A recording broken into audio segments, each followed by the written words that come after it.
Okay, we have Marc Collins here with us. He is the co-owner of Yuk Records, based in Corby, but now living in Hamburg in Germany. Welcome to the show, my friend. Thank you for being here. Yo, how's it going? Nice to be here, actually. It's a privilege. You feel like I'm sitting in a good chair with all the cool guests you've had going so far. That's it. We don't like to kiss our own ass, you know. No, it's good. Different backgrounds, different careers, you name it. Like I said, it's a really nice mix. That's another thing I meant to say before we start is like the mix and the variety of guests that you have. Yeah, it's like really one week we'll be watching comedy and be like, oh, we should get him on. And then the next week we'll be watching like a documentary about some guy who was in the war. I get that geezer on. You know what I mean? It's just. I was watching earlier. Like, I definitely hope that you get to do the Big Brother thing and you get some of the Big Brother guests on. You know how hard they are to get hold of. Fucking impossible. They used to money like sun money. You know, they used to like go into a club, getting some drunk ass pictures taken, and they get 10 grand or something. You know, their agents blowing money out their asses. But yeah. That's it. I don't know. These people, like, once you get past the novelty of what they've been a part of, it's like, what's behind that? You know, what's behind that person? But clinging onto it. Yeah. So, was this originally your passion to be, you know, running a record company, or was it something you sort of fell into by accident? What's the story? Yeah, well, it's a bit of both. Like, I actually wanted to be a film director. Cool. I went to university to study film, and then while I was at university I started putting on live events, and university went out the window. My passion for events just grew and grew and grew, but even that was 10 years ago. But I only started the record label this year, and originally I wanted to be a record label, but it's really hard because you need to have a lot of knowledge, you need to know some people, you also need to have a little bit of financial backing. And 10 years ago I was broke, and the events was a fun way to get into it, get to meet people, you get to get drunk, go on tours and stuff like that. And then this year, with everything that happened with COVID and everything, so after 10 years putting on events and kind of working around music, I think I had like a Christmas period where I just went hard on another podcast called Other Record Labels, I think it's called. I can't even remember, but the guy called Scott. And I watched him like consecutively for like 2 weeks. I read some books and decided that I wanted to kind of take the plunge. I knew it wasn't going to be instant success or anything, but I just wanted to support artists, really. So it's kind of like a gradual thing of like, I've always wanted to get here, but I didn't ever feel ready or that I could bring value. One of the reasons that I didn't start this earlier was that I would hate to sign an artist and not be able to fulfill or give them any value, you know, and just kind of become a hindrance, because that's like the worst thing in my head that I could possibly do for an artist is actually hold them back. So what is the process then? Do you? I'm guessing like the old school method was you basically go to these live gigs and you like someone, you approach them, you give them your card and say, you know, we'll correspond.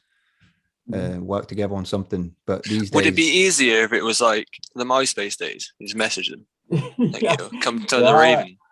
It's totally wide open now, you know, like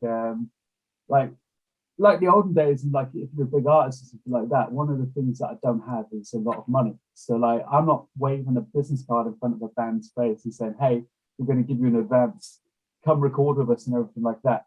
Like the artists will go and do the recording themselves, and then in the contract I actually just, what they sign is for the rights to me to actually distribute their music. And then we get a cut of their music, but they own it, which I actually like. But like in terms of finding artists, over the last 10 years, I've met a lot of artists, and I'm actually keeping it really close to home right now, and working with people that I know. One of the artists that we're about to announce next month, I actually don't know him. I never met him before. He was recommended by a friend. He actually emailed me and said a friend told him that I was someone he should work with. And I was pretty nervous, to be honest with you, because I'm so used to just working with my mates on this music thing that like putting someone I don't know, I was like, how the fuck am I going to get on with someone that I don't know? And it's used to, if I'm pissed off, I can usually just tell a mate like, fuck off or leave me alone, you know, depending on who's pissed who off in the situation. With this guy, it's like you have to tread on eggshells, you know, and deal with this relationship in that way. Going all right so far, but yeah, it's been interesting.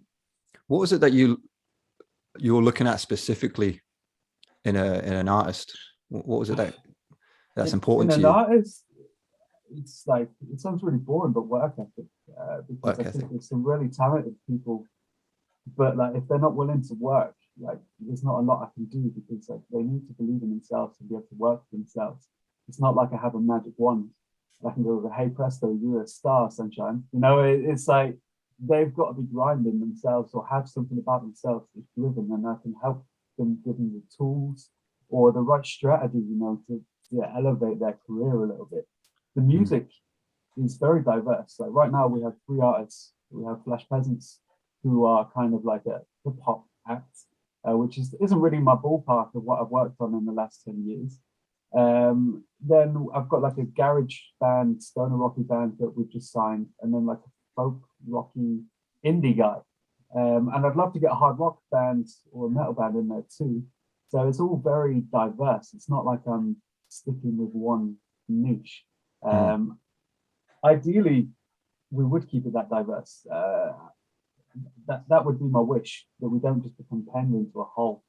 Yeah, that's it. Because, you know, now that we're in the digital era, a lot's changed now, because each decade was sort of defined by a specific genre or subgenre of music. But now there's a saturation of genres where it becomes sort of timeless now, doesn't it?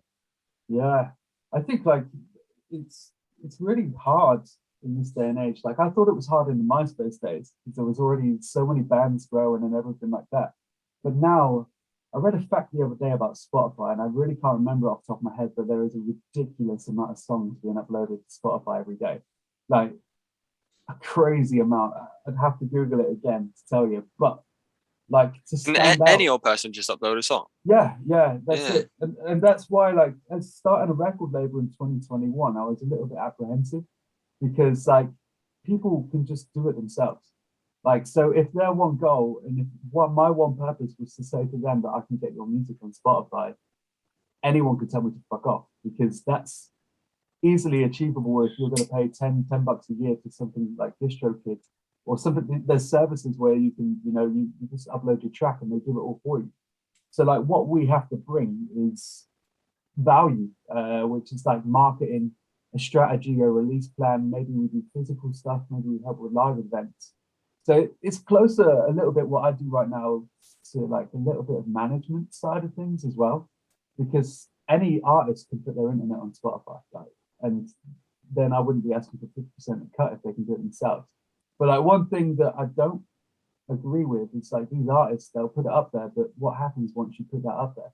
It's like you guys, if you just put a podcast on YouTube and didn't tell anyone about it, who's going to know? You know, and Exactly, that's exactly the same thing that's happening with music. If you don't promote the fact that you're doing it, especially if you care and you put in blood, sweat, and tears into your music, then you go, okay, I've now put it on Spotify, but don't tell anyone. You know, you need to have a strategy.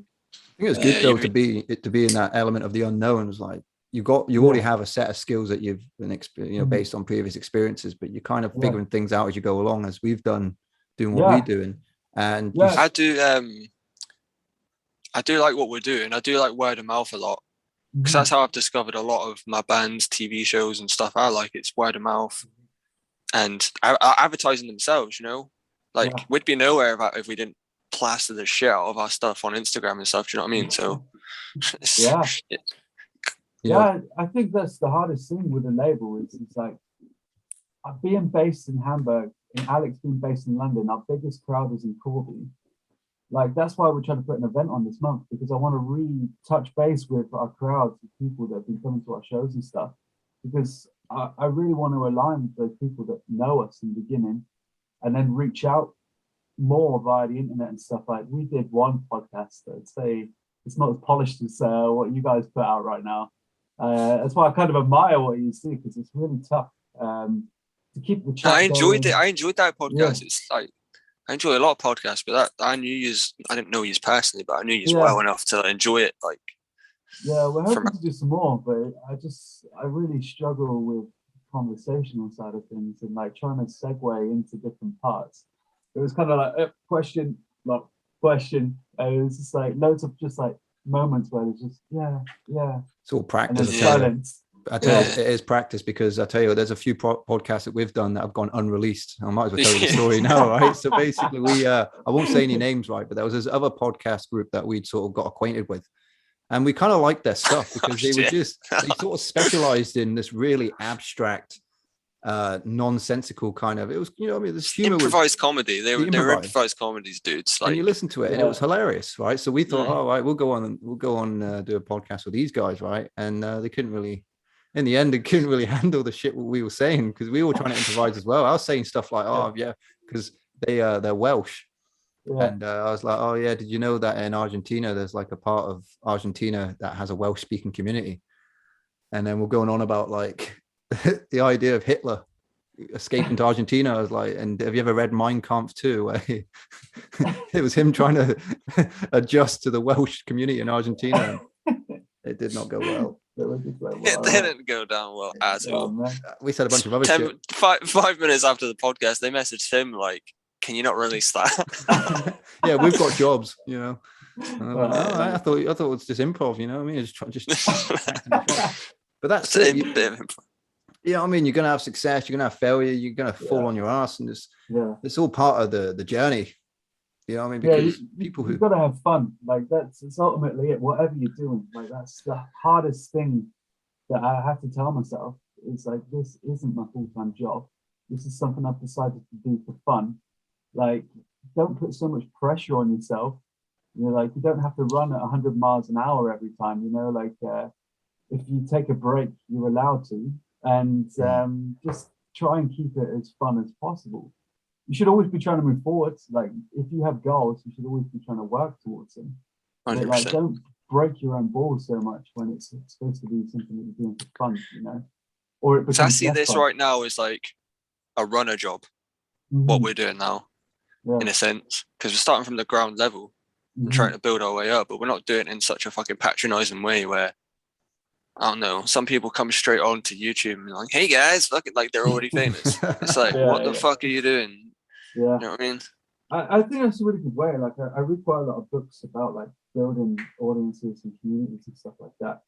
And it's like, I'm a firm believer in the slow and steady kind of building people. Like, every time you release a podcast, or like say every time I bring out a record or do some kind of action, and there's 10 more people that come on board, but they stick around, because it's all well and good. Say you get 1 million views on this podcast, which we're probably not going to happen. Say we got 1 million views on this one episode, but then the next one, none of them stick around. Like, what is that really worth? To have it's like your 5 minutes of fame fucking gone, and did you really get anything out of it? Whereas, like, if every time you're gradually bringing people along and you're building a community, that's way more worthwhile. We spoke about this a long time ago on previous podcasts way back. It was the Canadian psychiatrist psychologist by the name of Eric Byrne, I think his name was. And in the 60s, he brought out a book called Games People Play, and he spoke about the stroke system. And this was way back in the 60s, but it's so much more relevant today with what you were just saying about views. And he said that, he talks about, so strokes, the way it's defined is a stroking of one central nervous system. So you walk out your door tomorrow morning, you say hello to your neighbor, you've just given them a stroke. They say hey back to you, they've returned that stroke. Or say you hold the door open for someone and they acknowledge it and say thank you. You've given a stroke and they've returned it. But if they don't acknowledge it, what's your initial reaction? For the most part, you kind of like, you motherfucker, because the stroke didn't get returned. But then you think about before MySpace, before social media, we probably maybe interact between 12 and 30 people in our whole waking day at any given day, right? You go to work, your family, people at the pub. Now, you could upload a photograph on Facebook and it gets 150 likes. That's a lot of strokes. But then there's people out there that get tens of thousands of likes. And suddenly they get 10,000. It's like, oh my God, it's amazing. Then the next one gets 50. Yeah. And it's not enough. The strokes becomes an addiction. No one knows 10,000 people. Yeah. That's this thing with all these popular people. Like, they get loads of likes and that, but it's all, no one knows them.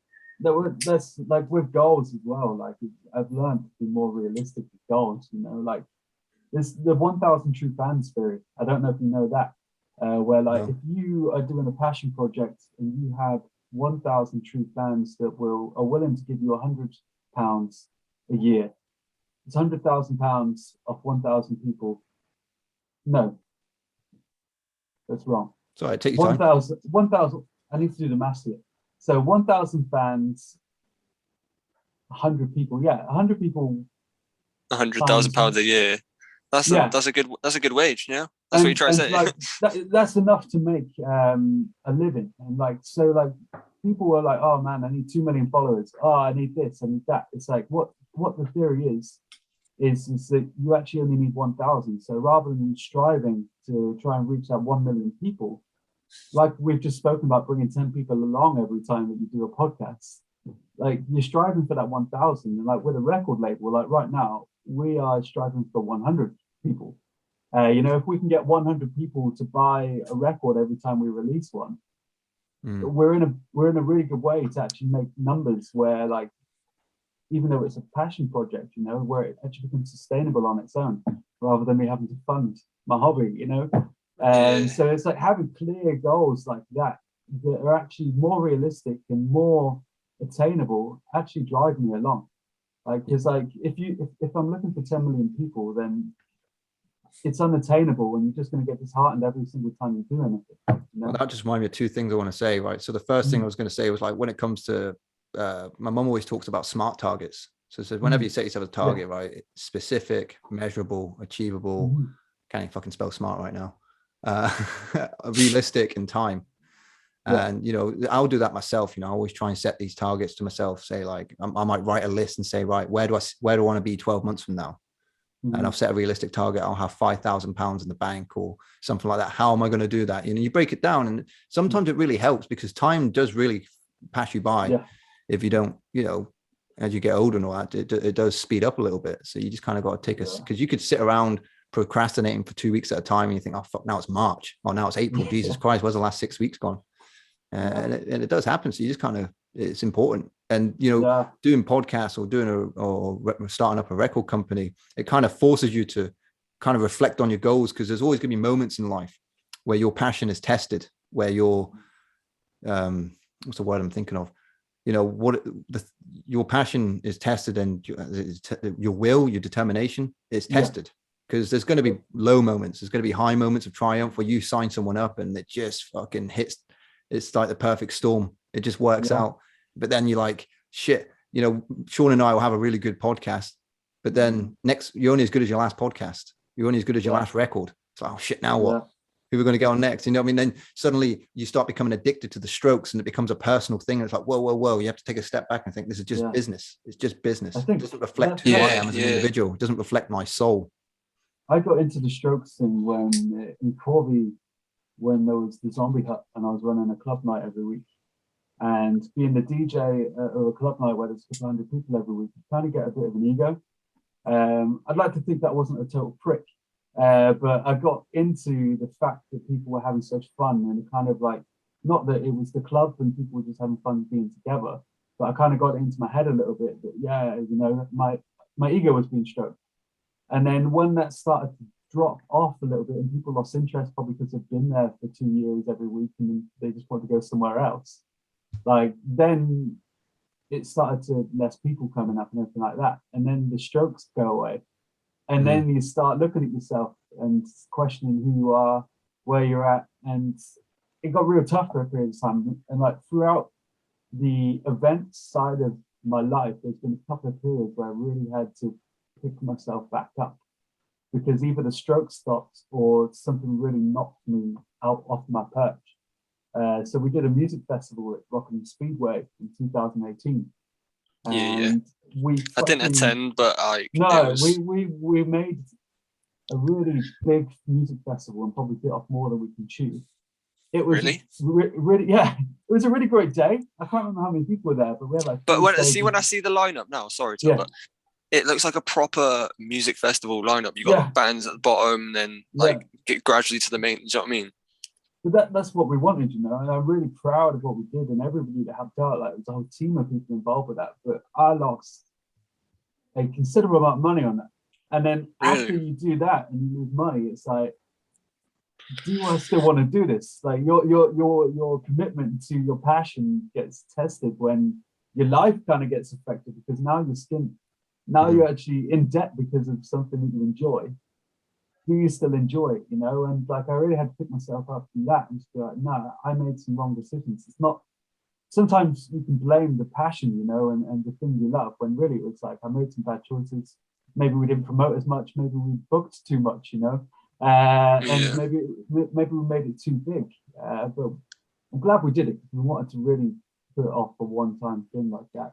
Yeah, but yeah, like that was another thing to like kick me off my perch. Totally. But at least you tried and technically failed. In your mind, you failed.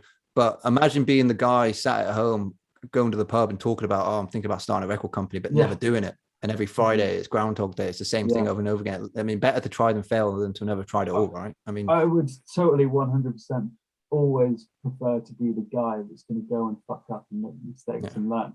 And that's, here we are again, you know, here I am, probably set myself up to fail again.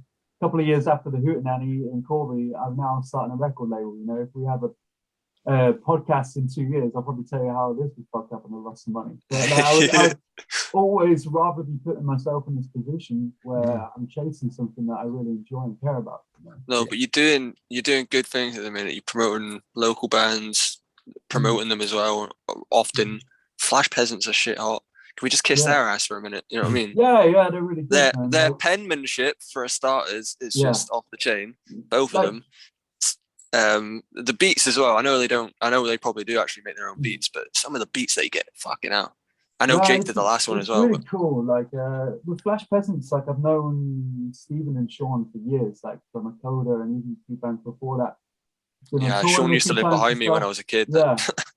And like hip hop isn't my favorite genre. Like I do like it. Obviously, I like the classics and everything like that. But like underground, Corby rap probably isn't my number one genre that I'm chasing. But like at the time of where we were setting up the label, I put Flash Peasants on some shows and stuff, and like their first EP I enjoyed. But like they sent me their new EP that they recorded that we're just in the process of putting out singles from. And like when I heard it, I was blown away by the lyrical content. And I was trying to work out at the time when I listened to it, was like, is it good because I know them and I know that they're penning themselves into the songs, or can somebody who doesn't know them buy into what they're rapping about? You know? I really, really enjoy like their showmanship, their lyrics, and all the beats that they get and everything. It was just like hip hop wasn't what I was looking to put out when I started a record label, but when they sent me that EP, I was like, fuck it, but I need to put this out. 100%. Here we are, yeah. So it's really nice. As well, and you've got to have an ear for it as well, because just because you don't like a particular genre, we can all identify what, you know, good music and not so good music. Yeah. Oh, we lost you, Sean. Got to maintain continuity. Hang on. Yeah. Oh no. Hang on, I fucked up. Oh, have you fucked up the thing? Somehow about my alarm went off. It's a bit of a segue, but it's almost relevant because, you know, we're aspiring towards some goal, even if it's just kind of vague in our heads, but we kind of got to be careful what we wish for, because there is this kind of level that you'll reach where it kind of gets a bit crazy. And you're like, oh, I didn't expect this. My dad was telling me he was in the army and all that, and then he sort of started doing poetry to sort of help him with PTSD and all that. And he got a few books published and all that. But his first few books didn't really sell that well. And his publisher said to me, look, if this had Katie Price on the front cover, it would sell 100,000 like that. And it's the same with the music industry. It's like you've got some really good artists out there. But if you've thrown, and I don't mean to disparage any, I'm just trying to think of mainstream stuff, but like Little Mix or something like that. I'm not saying they're bad, but you throw in a Little Mix album, it will sell immediately. Like, I can't remember what her name was, but she recently left the band, started a solo career. Yeah. And Cassie Nelson. I don't know. I'm just shouting names out here. No, I don't know who she is, but she recently left the band, and off the back of Little Mix, her solo career, that first song came out. Fucking, you wouldn't believe it. What people that you work with would give to have those sales, and then probably just. It was like when One Direction split up and did all that. I didn't give a shit, but like they were selling records singly, solo. Sorry. Yeah. Yeah, well, Harry Styles is a massive artist now, you know. That's what I'm saying. Here's a crazy one for you. Oh, sorry. It's tough because it's not to like you said, not to put down anything that any of these artists do. You know, I'm sure they can sing, I'm sure they can play instruments. But like when you're at a level of that, like the music industry is like any industry, like the car industry, oil industry, anything. There's so much money involved that they just need a face. They need a product, almost, you know, to sell, and the artists are the product. So they just need to say, okay, we've got product A, their face needs to be on Billboard. We need to press 50,000 records, and it's just a big machine that keeps turning and turning and turning. And like, that's why I struggle with pop music, because I almost feel like the story almost becomes irrelevant. It's the same shit every year with a different skin. Yeah. And it's a brand, isn't it? It's almost like a brand. My mum's really good friends with a woman named Debs, and her daughter is Perry Edwards from Little Mix. And just because she's the mum, she's got like 50k followers on Instagram, right? And then just out of curiosity, I clicked on like her latest photo, which was like from 2 or 3 years ago, because she's not really active. And it was just a picture of her saying happy birthday to my daughter. And there's comments even to this day saying like, oh, she's 28 now. I'm like, you guys are fucking freaks. What the fuck? You know, this girl's mum alone. Yeah. But you know what I mean? Again, it's just that, you know, in the stratosphere, it's a whole level of fame that is just mind-boggling. And you're lucky because no matter how big, you know, someone under you becomes, you're safe behind that sort of producer name, because, you know, it's like, you know, everybody knows Dr. Dre, but I forget the guy's name that he works alongside. Oh, the bald white dude. Yeah, like he is massive in the music industry. I always no one's chasing him down the street. I mean, it's something Irvine, something like that. But again, he's probably one of the most respected and highest acclaimed producers, whatever. Yeah, none of us would know about him unless you did your research or watched that documentary on Netflix. Yeah, that was the first time I seen about him. Was that Netflix documentary? I saw him straight out of Compton. The film. But watching the Defiant Ones, for those who haven't seen it, the Defiant Ones is a documentary. I think I'm saying that's the right title, isn't it? It's about Dr. Dre and his co-producer, or what that guy's name is, which is kind of funny we're saying. He is up there, he's in the upper echelons. And that's a good thing. We can't remember his name. That's a good thing. Yeah, he's in the upper echelons of that industry. Yeah, if he was to walk down the street, he'd not get bothered. Yeah, you know what I'm saying. Whereas Dr. Dre has to have like fucking. That's the unfortunate thing about what we're doing, though. If we do it or somehow make it miraculously big, like not our even faces them, are everywhere. No, but then no one gives a shit. Think about it. Like we could have 100,000 followers, right? That's 100,000 across the whole world, right? I could still walk at my door and be like, all right, yeah. You know true. We'll get mobbed. We ain't the fucking Beatles. We'll never, you know what I mean? The Beatles, Michael Jackson, Elvis Presley, Little Mix, you know, Zayn. That's just another level. Zayn from the Beatles, Elvis Presley, Michael Jackson, Little Mix, Zayn. Yeah. Zayn. All of the greats. From One Direction. One Direction. Yeah, I know. Zayn. You had to end it with Zayn. Yeah. I don't know. Right, I haven't done podcasts in 3 weeks. All right, I'm a bit rusty. I apologize. No, we're doing well. You just have to end it with Zayn. It's funny. Zayn from One Direction. Great artist. Great artist. I meant to say Harry Styles. My bad. Classic tracks like. I always end up in the position where like I don't end them at times. Sorry, there's a Steve Hughes joke. There's a comedian, Aussie comedian called Steve Hughes, and he was on the Apollo, and he talks about all the different metals he's into. He's like, yeah, I'm into thrash metal, heavy metal, death metal, and Enya. And he goes, after listening to 8 hours of Slayer, you need something to mellow you out. Yeah. someone says I fucking hate Enya. He goes, how can you hate Enya, mate? It's silence colored in. Nice. Oh, man. Yeah, I don't hate Enya, honestly. Sorry, I went on a bit of a tangent there. But another thing I'm curious about, you know, when you hear about like these mega, not even pop stars, but just mega musicians, you know, you hear about the people that attend an 80,000, you know, 10,000, and you think, and I look at how much the tickets sell for, and I'm thinking, wow, that must be making so much money. But then you think about the expenditures, the overheads. What are the overheads like? I mean, like you said, your experience with Rockingham. Everyone's got to take a cut, you know. Like what I don't know right now is like stadium tours, like why they've got so expensive. Like I just booked Chili Peppers tickets this week, and that's £100 ticket now to go to the London Arena to watch a band. And £100, like I remember when I first started going to music festivals, another £20, and you were download for 4 days. You know, like how have we got to the point? Like I haven't seen inflation get that bad. You know, like our loaves of bread aren't a tenner yet. So how is the stadium tour now costing what it would cost to go see a festival? Like, is it because they're just milking it, isn't they? Well, is it because of things like Spotify and the artists aren't getting as much anymore, so the way they make their profit is from being on the road? Or hasn't touring always been the big way to make money for bands though? Merch, isn't it? Selling merch. Yeah, I honestly don't know. Like, to be honest with you, because I don't work at that size of gig. You know, I do shitty little gigs. Because Deftones are like 50 and they still tour to this day. I don't know if that's just like a loyalty thing, or is that just because they're broke as fuck? I don't know. Like I love Han Zimmer and like his stuff. And the cheapest ticket I could get was like €200 here in Hamburg. But like I mentioned that to my girlfriend, and she was like, "Yeah, but she was like, how many people are in that orchestra though? You know?" And I was like, "Well, maybe that." How much is that cello player getting paid? You know what I'm saying? I'd pay £200 to go see Michael Giacchino. I think that's how you pronounce his name. A conductor who does all the movies, did Lost and shit. Like, I'd pay big money to go see him, because like, how often do you go see a fucking composer and orchestra band? You know what I mean? I mean, if you're that into it, you pay the money. I am. I don't know if you're getting ripped off. It's next year. I really got to save and like bite the bullet, I think, because I really want to go see Hans Zimmer. Like, an experience, isn't it?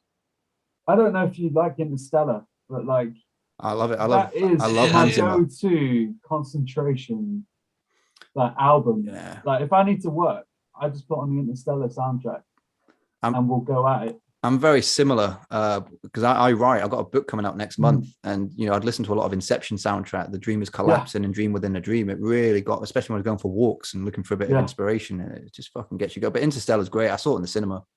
Yeah. Beautiful film. I tried watching Tenet, but I couldn't hear what the fuck they were saying. So I watched Tenet once. Yeah, I watched Tenet once, and I need to watch it again. Like, I didn't get it. It was too out there for me. My mate watched it and said he totally got it. I was just like, well, good for you. I got it on DVD and watched it in reverse. It made more sense. Yeah. I was about to say that. Isn't it a film just going back in time the whole time while they're going forward? Yeah. Isn't that what it's about? Really, don't get me started on it, mate. Fucking that's not.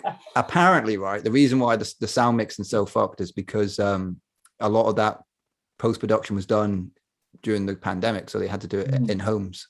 So I heard it was a conscious decision by Christopher Nolan. Yeah, because like no one cares about dialogue. Well, it is when you're talking about fucking physics, right? You know what I mean? To your average viewer. Yeah. Sometimes he makes really good decisions. Sometimes he makes fucking stupid decisions like that. Originally, he did Bane's voice differently to the point where it was incomprehensible. And the producers at Warner Brothers, the executive producers, like, you need to kind of redub that voice. You need to make him sound like a girl. Yeah, you need to make him sound like the Mr. Kipling man, because we don't know what the fuck he's saying. Was that Tom Hardy's voice? He put so, on, yeah, because he was imitating this gypsy boxer. I can't remember the guy's name, but he took inspiration from that guy because he sounded very much like that. And Tom Hardy was doing an interview quite recently. He was with Andrew Serkis, because they're both in the film Venom, Carnage, and they were. I think the YouTube channel is called Wired, and they were sitting side by side discussing it, and they were talking about Bane, how he got the voice. When they asked questions and they ripped the Google questions off. That was it. That's quite an interesting series. I recommend that. Yeah. Mm-hmm. See a lot of movie stars on that one. I can't remember what I watched. Jonah Hills, I think. It's a Hot Wings one, though. What's the one with the Hot Wings? Oh, Hot Wings, yeah. First We Feast. Hot Ones. That is Hot Wings. Like, I would not be able to answer any questions throughout that. You give me my first Hot Wing. Do you reckon that's legit, though? Do you reckon they cut it? No, well, yeah, of course, they have to edit it down. I mean, here's the thing. I'm a bit of a nerd when it comes to spices. There's a TV show on Netflix that came out early in the year called We Are the Champions, and it basically covered really obscure championships all around the world. Episode 1 was quite good because it was in Gloucestershire. It was cheese rolling. You ever heard of that? Yeah, down the hill. It is fucking brutal. Right? It's barbaric. It's because they use a drone to film it, and you see the hair, and it's like, oh, that doesn't look too bad. As it goes up. Mate, I used to see. Remember the TV show RudeTube? Yeah. And they used to show like the grainy fucking 2040p footage of them fucking face punting, chasing this big roll of the cheese. What was even the prize? Just the cheese. Yeah, the cheese. You get that the cheese. Changed yeah. Fucking in an Enya soundtrack. So episode 2 was a chili eating contest somewhere in America, and they explained, like, they measure the spices in what's known as Scoville units, and you would have seen this on First Week Feast. So a jalapeno is 5,000 Scoville units, and then but this TV show goes anything up to 2,000. I think the extra hot sauce at Nando's is at 25,000. And I'm not gonna blow my own trumpet, but I'm really good with spice. I mean, I can eat a vindaloo and not even break a sweat. I'd love to go on that not to go on that show, but I'd love to go through the gauntlet of those 10 spices and see where I break. Like, I'm okay to a certain point though. Like, Nando's extra hot, like, it's fine, but like when you start bringing these bad boy weird name chili sauces that have like warnings on them and shit like that, like, that's I cannot handle that. Like, I remember being I've got to be able to enjoy it, you know. Like, maybe for a challenge or something. And there was just like chili sauce in a cage. And I was like, how hot is that actually? They're like, well, you need to dilute that. It's like, why are you buying sauce that you need to dilute like with one drop for the entire meal? Like, don't they use fucking arsenic in some chili shit? Isn't that? I mean, there was an episode of The Simpsons that covered it, wasn't it?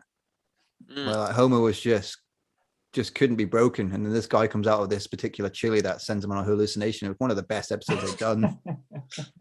Fuck, I watched The Simpsons in the years. He keeps going in and out. Like the sun keeps coming out when he steps in, and it goes out, and he keeps going in. And eventually breaks. It's a great episode. I remember Brett Hackett lent me season 1 of The Simpsons, and my brother defaced the DVD cover. He never lent me anything again after that. Yeah, well, it happens. I haven't watched any Brett. of the recent Simpsons. So that's my problem. Like, at a certain point when they started putting too many celebrity guests in there and stuff. Remember, it used to be on Channel 4. Yeah, it probably still is on Channel 4, but that's when I stopped watching it, like season 10. When I was like 15, coming home from school, you just switch that on when you're eating your dinner. The golden age of The Simpsons was up until 1990 to 1998. They always say that was the best, and then after that, all the best writers left, and they've gone on to do other things like Enchanted, F is for Family, Futurama, you name it. So what's that show on Netflix? Is that Enchanted? I think so. Yeah. I think that's. I like that. Yeah, it's pretty funny, but it's not memorable. No. Yeah. It's not something I tell my grandkids about. But, yeah, sorry then. I definitely tell them about fucking season 10, episode 8, I think. Make Love, Not Warcraft at South Park. I tell my grandkids about that episode, and I'd make sure they tell their friends at school. Yeah. Fucking. It's another one that I don't watch new episodes though. I actually love South Park, and every time I do see it, it's great. But yeah. I just struggle to get excited about sitting down and watching that unless I'm really like just put in front of it. I'm the same. I love South Park, but I do that with everything. I Morty. didn't watch Stranger Things all the way through until like 5 years after it came out. I don't even know if it's been out for that long, but have you seen Squid Games?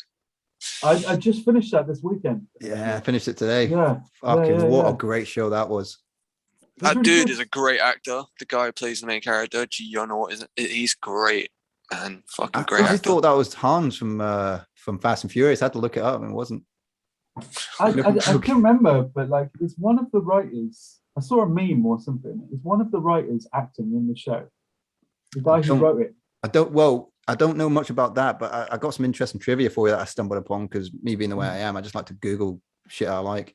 And the phone number that was on the back of the card was a real number, and like I got like 4,000 calls wanting to play Squid Games.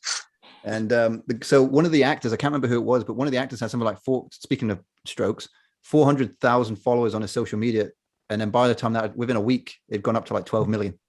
Wow. You know what I mean, it's number one or was number one in over 90 countries. Yeah, I mean that's fucking hell. They hit the big... I got a fact about it, and the guy that wrote it at a certain point, he was so broke. He wrote it like 10 years ago. He was so broke that he had to stop writing because he had to sell his laptop. And now 10 years later, he's got like the Netflix #1 TV show. Yeah, and the thing is, it's kind of relevant to our situation in the sense that, you know, it wasn't his time back in 2009. Yeah. So he just kept working on it, and then he had his ups and downs. He based it on his inspirations of being poor, you know, working class, the class divide in South Korea. And then, you know, Netflix comes along, becomes one of the biggest streaming services in the world, and decide, oh, we want to try and break the Asian market. And it was just the stars aligned for him, and the stars aligned for everybody. You just got to keep working, and you know, those low points are the origin stories for all of us.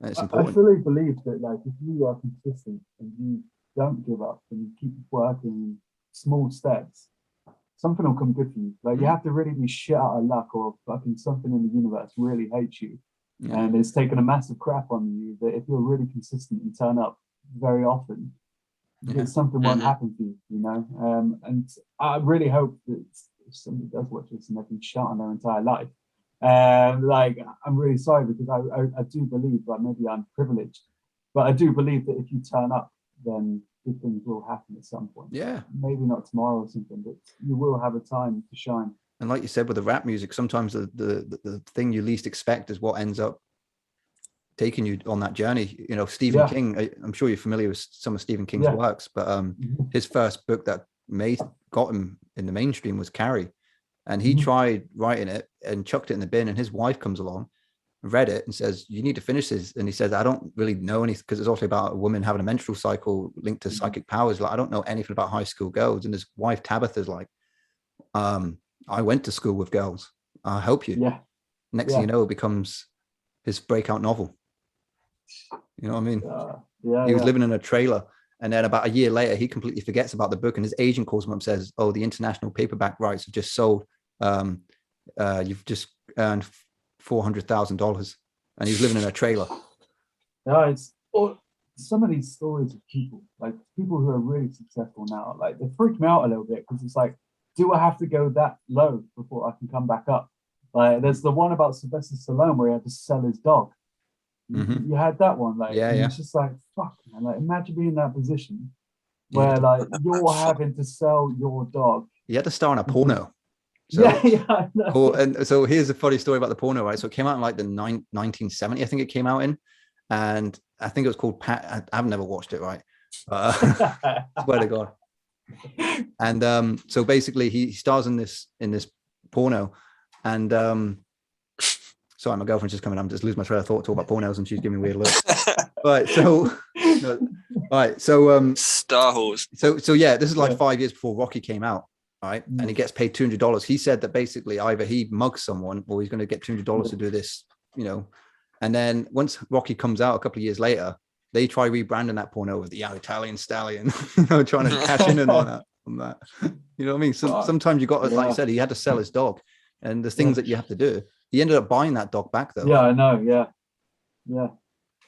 Man, I'd never sell my dog, even if I was homeless. Fuck that. Good for you, mate.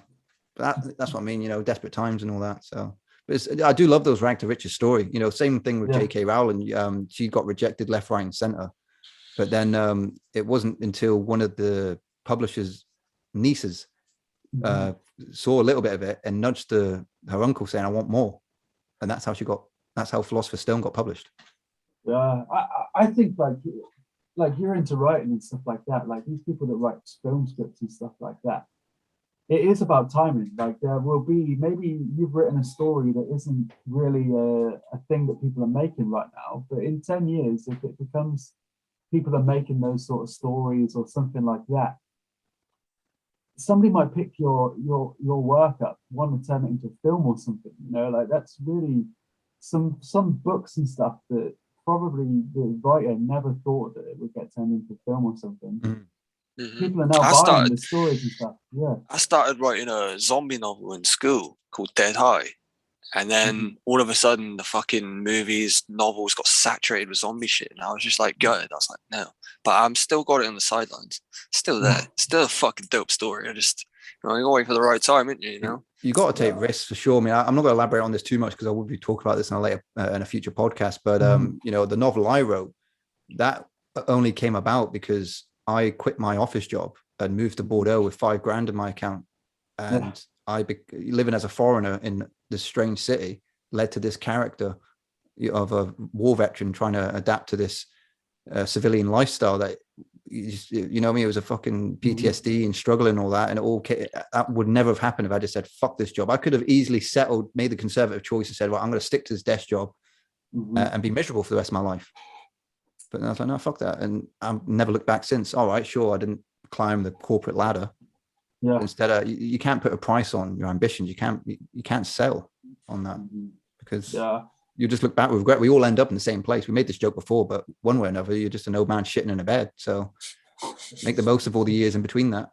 It's very true. It's very true. Like that's one thing that freaks me out. It's like, how do I live?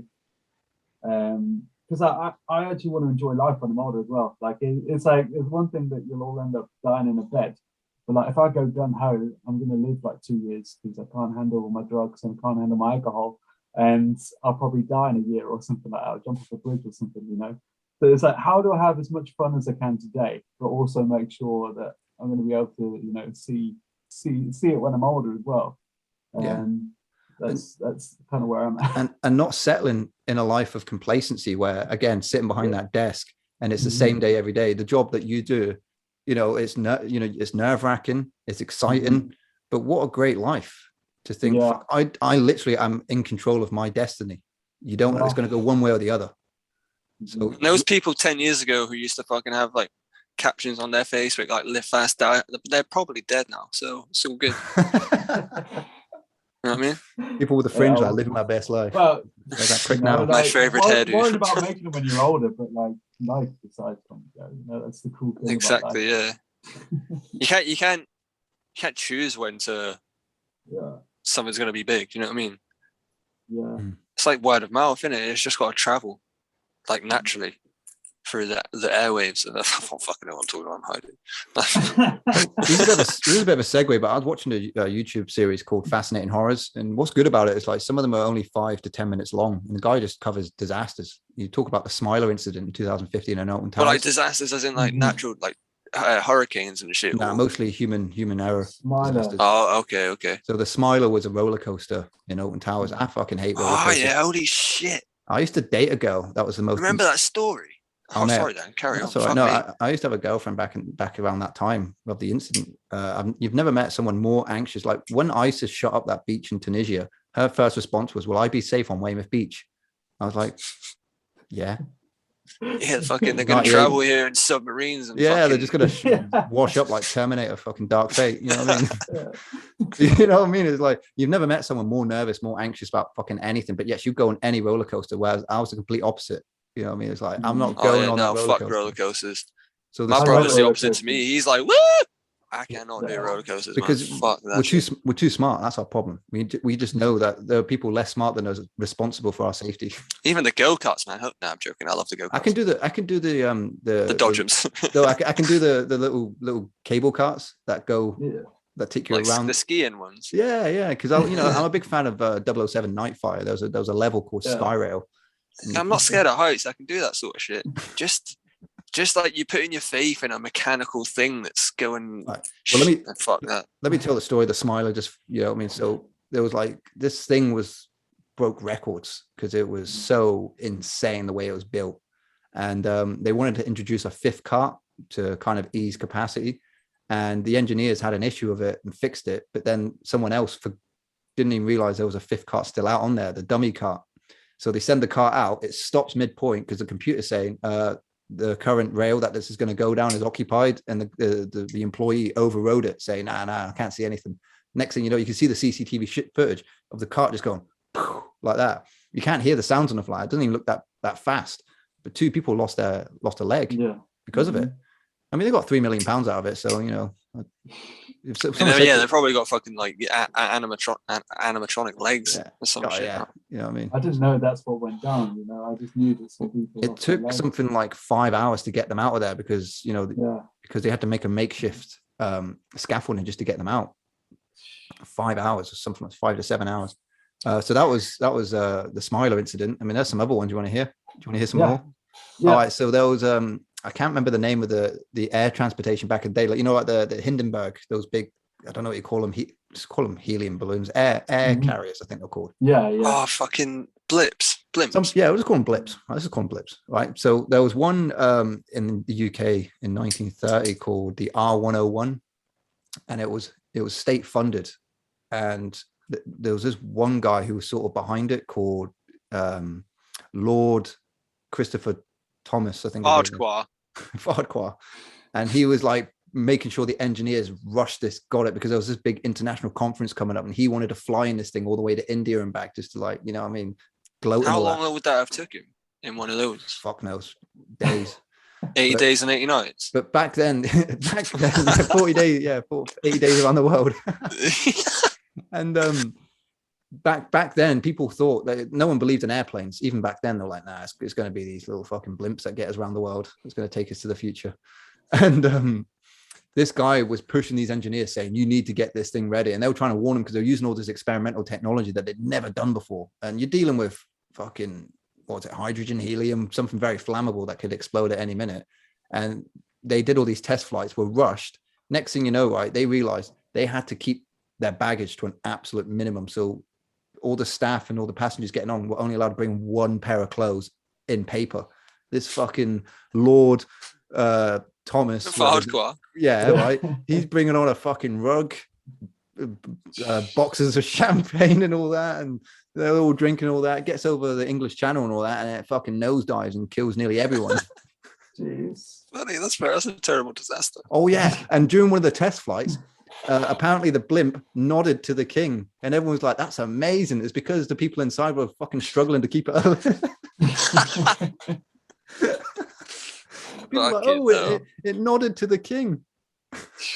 How stupid were people back then to think that was safe? I know. Yeah, all right, let's go in a big fucking air balloon. Yeah, why not? But not in the basket, in the balloon itself. We'll go in that bit. That's safe. I know. Fucking idiots. They even Can we just talk about the audacity of Ian Huntley? No, not yet. So they had lighters on these blimps. They were lighters. They had like a little asbestos room, you know, where they had lighters chained to it, so no one could walk up with the lighters. I'm thinking you had a smoking area in a fucking ball full of hydrogen, balloon, helium, whatever. So there you go. Well, anyway, I thought the thing is it only went wrong for a few people. Like that's the beauty of it. That's it. If we probably chucking fags in there and didn't have a problem. Exactly. If we could go back in time and make sure that those disasters didn't happen, 9/11 wouldn't happen, because you try taking down those buildings with a blimp. It ain't happening, is it? Just see it slowly coming. There's a blimp coming. Get down the stairs. You can't commit acts of terrorism with a blimp. It just ain't happening. No, it's not melting steel beams. Not a chance. Fucking shit. We found a passport and a lighter. And we found 50 crates of champagne. It was Lord Farquhar, motherfucker. We found a rug. Anyway, sorry, man. We went on a fucking tangent there. Sorry. That's good. Is there any more horrors? Or is that what you've got? There was that one I mentioned before we started recording about that whole concert in 1979 in America. I can't remember where it was exactly, but it was The Who. Mm-hmm. And you know, from what I remember, people getting crushed because there was these two doors that were open, but they were still doing a sound test inside. And the people at the back of the mob thought that meant the concert was beginning, so they were pushing forward, and it was just fucking crushing people. That's probably one of my fears, because I'm a little bit claustrophobic. So one of my fears, you talk about the incident at The Who or Hillsborough, shit like that. That's what gets me. I'm just like being trapped in a coffin with a clown. Well, think about because in my head, when I was younger, when I was reading about these stories or hearing about them, I was thinking, how can people kill people in that context? But then I'm thinking, well, it accumulates, doesn't it? It becomes exponential. Mm-hmm. I mean, you think what it's like at school. You think of what it's like at Logi, just all those kids trying to get through those fucking corridors between lessons. Hey, people used to throw bricks in the yard, shouting heads and that. No one gave a shit. Heads, a big fat brick, a big snow ice thing hit me crack in the head once. And I stood there for about 10 seconds. Those kids were crying. They were the offsprings of like blimp engineers. They were just so negligent. Mate. People would just finish their cans and just lob it halfway across the yard. Like fucking try to wipe someone out. No one give a shit. What the fuck was wrong with you? Yeah, I'm going back to the asbestos room to have a smoke. Fuck this. And I'm trying to think of one other one that I thought of. Oh, it wasn't really a disaster per se. I mean, it was a disaster, but not really no one died directly. It was in 1986. It was the Balloon Fest in Iowa. and they were trying to set a world record of most helium balloons set up in the air, and there was something like 1.2 million balloons. They're trying to do 2 million, but the storm was coming, so they're like, right, quick, fucking hurry up, get these balloons blowing. And it was part of some publicity stunt for the city, and because of the storms that came, the balloons didn't go all the way up. They eventually just dropped, and 2 fishermen had gone missing in the ocean, and they couldn't find, the search party couldn't find them because there was just fucking balloons everywhere. They just looked like heads. You know what I mean? What the Phoenix lights were? All them balloons. I don't know, dude. Phoenix lights, the thing. What, like balloons, like just helium balloons? Yeah, helium balloons that you blow up high. Right. 1.6 million. Yeah, 1.6 million. And it was all great and all that. And then obviously because traffic accidents, 2 fishermen dying because they couldn't be found by the search party. Eventually, because of the lawsuits, it paled in comparison compared to the amount of money they made for that stunt. So if you ever think about, you know, boosting your image, don't go with balloons. Shit. Okay. 2 fishermen wash up ashore in helium balloons. Yeah. Oh man, it's good. Any news is good news, isn't it? That's what. Any publicity is good publicity. Yeah, exactly. Yeah. I'm the balloon guy. I'm trying to think of other stupid publicity stunts going on. Oh, and one other one before, right? One other one was Travis the Chimp. I know a little bit about this one because I've done some research. I don't know why I'm laughing because it's horrific. But all right. So Travis the Chimp, he was a chimpanzee in, I can't remember. It's those parts of America where you can keep exotic pets. You know, I mean, like Joe Exotic kind of area. And they had this chimp since like the mid 90s. And chimpanzees were kind of all the rave at the time, like in the 80s and that, like Michael Jackson had Bubbles and this, that, and the other. So, but what people don't realize about chimpanzees is that once they hit the age of sexual maturity, they become very, very aggressive and they're very strong, you know, like 4 or 5 times stronger than your average man. And so this is 2009 and the woman is struggling with Travis because he's just out of control and he's humongous. He's like 200 pounds at this point. He's overweight. So she calls her mate over, Carla Nash, her name was, to come help out. But because she changed her hairstyle, I think this sent the monkey, no pun intended, fucking bananas, right? And she had this little Tickle Me Elmo toy and the monkey just attacked her, ripped her hands off, ripped her eyes out, it was crazy. And you can, even to this day, you can go on YouTube and listen to the 911 call that this woman makes. And you can hear the monkey in the background. And the guy, the operator doesn't even sound like, he thinks it's a prank call. He's like, oh, your chimpanzee's killing your friend. It's like, send the police, go ahead.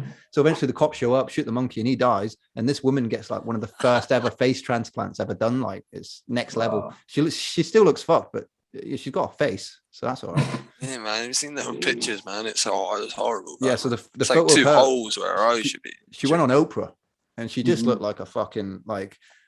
You know, it's not what she did. She just, I can't describe what this woman's face looked like. It looked like, you know, when you play Cyberpunk and the textures haven't rendered yet. You know what I mean? It's like when you're a kid and playing a Play-Doh. Punch it. Yeah.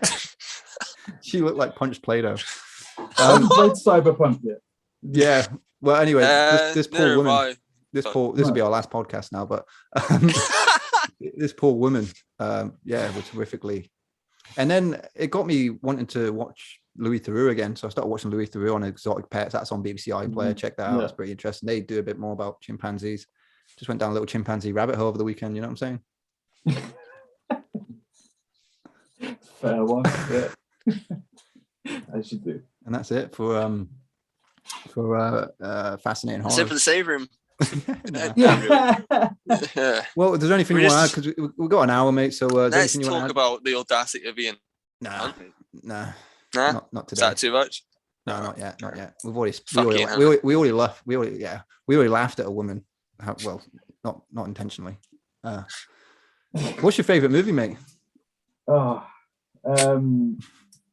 Evil Dead 2. Evil Dead 2. Fucking hell.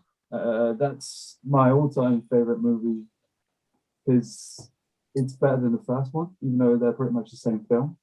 And I love horror films at that time, but specifically that one. The first one's like watching the original Dawn of the Dead now, and it's like cool. Well, like the first one they made on such a low budget, and then they got a budget, so they decided to make it again and add some additional scenes. And then like the third one, it's just fucking batshit crazy. It's like Army of Darkness. Like the second one's Yeah. easier to follow because it's just in the cabin or the evil's happening. But the third one, like when he gets sent back in time and he's got his It gets a bit mad, doesn't it? Yeah. But yeah, I love that, like Sam Raimi and like all like horrors like that. So like Brain Dead, Bad Taste, and all of these kind of horror films are kind of my shit. Basically. There's another TV show on Netflix called The Films That Made Us, and they've recently done season 3 with all the. I haven't watched any of them yet, but the quality of the show is amazing because they've done films like Forrest Gump, Back to the Future, and it's really fascinating stories hearing about kind of like what we were talking about. You've got some guy, you know, who's on his ass just trying to get a script to sell, and the next thing you know, it gets picked up by such and such a person. It becomes like an Oscar winner or becomes a cultural phenomenon. And they've done a bunch of horror movies. They've done Midnight of Elm Street, Halloween. I can't remember the other ones, but I recommend you check it out if you get a chance. It's on Netflix. And but yeah, Sam Raimi, I'm a big fan of him actually. I do like his work. It's funny seeing how, because it was him and Bruce Campbell just started out. They kind of quit college, didn't they? And just started wearing business suits trying to get funding for their movie. They did like a short movie that eventually became Evil Dead. Yeah. And it became a very popular film. Like Bruce, if you like books, Bruce Campbell's got a really good book called If Chimp Could Kill, Confessions of a B-Movie Actor. And I love that book because I honestly think Bruce Campbell's performance in Evil Dead films, like they're great. They're so over the top and cheesy at times, but he's just a funny guy as well, isn't he? Because you know, I was going through the old Spider-Man movies got put on Netflix. So I was checking them out, and I've come to appreciate Sam Raimi's kind of horror roots sneaking their way into these essentially kids movies at the time, because this is before the Marvel universe. You watch Green Goblin, man. Fuck. It's frightening. Yeah, those scenes and Spider-Man 2 with Doc Ock, that scene when he's having surgery and those arms are just, it's like that is pure fucking Evil Dead right there. Have you ever seen? Those arms were real, you know? Like, that's what was cool about that. Like they're all like actually on set. Yeah. Are you excited for the next movie? Because obviously in the trailer they had Doc Ock in it. Yeah, hello, Peter. Should be okay. Like Spider-Man. Hello, Ian.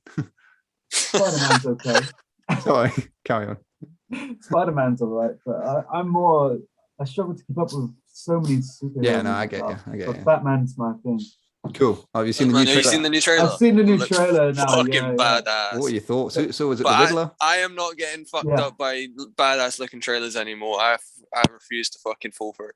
I refuse. So I watched Halloween Kills yesterday and I was fucking disappointed. Oh, no. That's all I'll say. But like with this Batman film, I've read that it's more like a horror than like a superhero film, and it's like pretty brutal. Like Robert Pattinson somehow comes across as a badass, and he's going to shake off all of the Twilight sparkle and everything like that, and actually be like a convincing Batman. Because like when he was first announced as Batman, I think everyone had the same. Oh, really? Ooh. But it sounds like it's going to be good. And then like the effects on Colin Farrell as Penguin. Oh yeah, it's like mad. I reckon he'll do better than Danny DeVito, to be honest. Yeah. Who's playing the Penguin? There's Batman. Colin Farrell is playing the Penguin, but he looks like nothing like him. Like he looks like a fat, overweight, 50-year-old dude. Looks like a gangster from the Goodfellas. Yeah, that's the way you portray talk. Look at Bronco sleeps with the fishes. Yeah, it looks good. Yeah. Oh, there's one other thing I was going to say. Oh yeah, do you like the film Darkman? I've never seen Darkman. That's a Sam Raimi film as well. Yeah. Liam Neeson's like, it came out in like, this is kind of what got him the gig with Spider-Man, I think, because it was kind of I don't know if it was based on a comic or not. I'm sure it was, but Liam Neeson's in it, and he plays this scientist that ends up in a bit of an accident, becomes like this superhero. But it's kind of a body horror at the same time of being a superhero movie. And this is one scene where he can't control his temper, and he's at a carnival and he's trying to win his girlfriend, the pink elephant. He throws the ball and the guy's like trying to rip him off and all that. And he ends up flipping out on the carnival dude and gets the pink elephant, gives it to the girl, and the girl's like, I don't want it. He's like, take the fucking pink elephant. Just that one scene is just hilarious. Liam Neeson losing his shit. No, I've never seen that one. Yeah, I recommend that one too. Anyway, I'm gonna have to get going in a minute because I got a letter saying, do you want a takeaway? And then underneath that, the answer is yeah. And underneath that, we have your mother. No, Sam, it was real great Thanks for having me on. And, yeah, man. Yeah, and thanks a lot. You know, again, we haven't been doing this for like 3 weeks, so I was a bit nervous coming into this. I was like, oh, Yeah, shit. our last video was a fucking GTA video we made like fucking 3 months ago. It's so good. Like, let me know when you plan on putting it out. You know, and I'll put it Tomorrow. I won't be able to get out tomorrow, dude. I'll try my best. All later. Rush, yeah. man. If not just let me know tomorrow. and then If not tomorrow, next Monday. Stick out. Yeah, it's all good, man.